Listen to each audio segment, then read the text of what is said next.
Gaza വാങ്ങാനും സുഖവാസ കേന്ദ്രമാക്കാനും Donald ട്രംപിന് പദ്ധതി. ഗസ റിയൽ എസ്റ്റേറ്റ് ഭൂമിയല്ലെന്ന് ഹമാസ്. ബന്ദികളെ വിട്ടയക്കാൻ സമയം പ്രഖ്യാപിച്ച് ഡൊണാൾഡ് ട്രംപിന്റെ യുദ്ധഭീഷണി. വീണ്ടും നരകം സൃഷ്ടിക്കാനുള്ള അമേരിക്കയുടെ നീക്കത്തിനെതിരെ ലോകരാജ്യങ്ങൾ.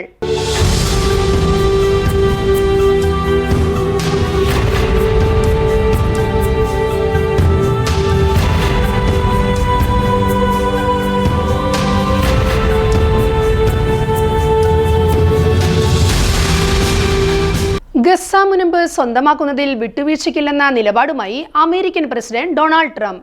ഗസയിൽ രണ്ടാം ഘട്ട വെടിനിർത്തൽ ചർച്ചയ്ക്ക് കളമൊരുങ്ങുന്നതിനിടെയാണ് വിവാദ പ്രസ്താവന കടുപ്പിച്ച് അമേരിക്കൻ പ്രസിഡന്റ് ഡൊണാൾഡ് ട്രംപ് രംഗത്ത് വന്നത്. ഗസ വാങ്ങാനും സ്വന്തമാക്കാനും താൻ പ്രതിജ്ഞാബദ്ധമാണ്. ഗസ പുനർനിർമ്മിക്കുമ്പോൾ ഒരു ഭാഗം മിഡിൽ ഈസ്റ്റിലെ രാജ്യങ്ങൾക്ക് നൽകാം.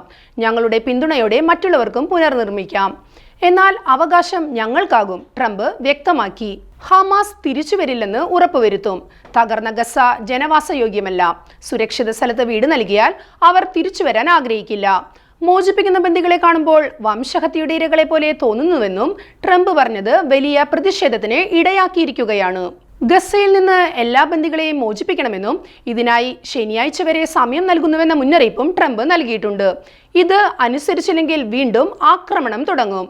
ഇസ്രായേൽ ഹമാസ് വെടിനിർത്തൽ റദ്ദാക്കാൻ ആഹ്വാനം ചെയ്യുമെന്നും ട്രംപ് ഭീഷണി സ്വരം ഉയർത്തി. ബന്ദികളെ കൈമാറില്ലെന്ന് ഹമാസ് പറഞ്ഞതിന് പിന്നാലെയാണ് ട്രംപ് സ്വരം കടുപ്പിച്ചത്. എല്ലാ ബന്ദികളെയും മോചിപ്പിക്കണം. ഞാൻ എൻ്റെ കാര്യമാണ് പറയുന്നത്. ഇസ്രായേലിന് വേണ്ടത് ചെയ്യാം. പക്ഷേ എൻ്റെ കാര്യത്തിൽ ശനിയാഴ്ച 12 മണിക്ക് മുമ്പായിട്ട് ബന്ദികൾ മോചിതരായിട്ടില്ലെങ്കിൽ വീണ്ടും നരകം സൃഷ്ടിക്കും, ട്രംപ് പറഞ്ഞു. എന്നാൽ ട്രംപിന്റെ പ്രസ്താവനകളെയും മുന്നറിയിപ്പുകളെയും മണ്ടത്തരമെന്നാണ് ഹമാസ് നേതാവ് ഇസ്സത്ത് അബ്ദുൾ റിഷ്ക് പ്രതികരിച്ചത്. വാങ്ങാനും വിൽക്കാനും ഗസ റിയൽ എസ്റ്റേറ്റ് ഭൂമിയല്ല. പലസ്തീനെയും ഈ മേഖലയെയും കുറിച്ചുള്ള അങ്ങേയറ്റത്തെ അജ്ഞതയാണ് ട്രംപിനെ നയിക്കുന്നത്. റിയൽ എസ്റ്റേറ്റ് വിൽപ്പനക്കാരന്റെ മനസ്സുമായി വന്നാൽ പരാജയപ്പെടുത്തും. പലസ്തീനികളെ കുടിയൊഴിപ്പിക്കാനുള്ള ഏത് നീക്കത്തെയും ജനം വിഫലമാക്കും. ഇസ്രായേൽ വെടിനിർത്തൽ കരാർ ലംഘിക്കുന്നുവെന്നും ഈ സാഹചര്യം തുടർന്നാൽ അടുത്ത ഘട്ടം ബന്ദിമോചനം വൈകിപ്പിക്കുമെന്നും ഹമാസ് നേതൃത്വം മുന്നറിയിപ്പ് നൽകി.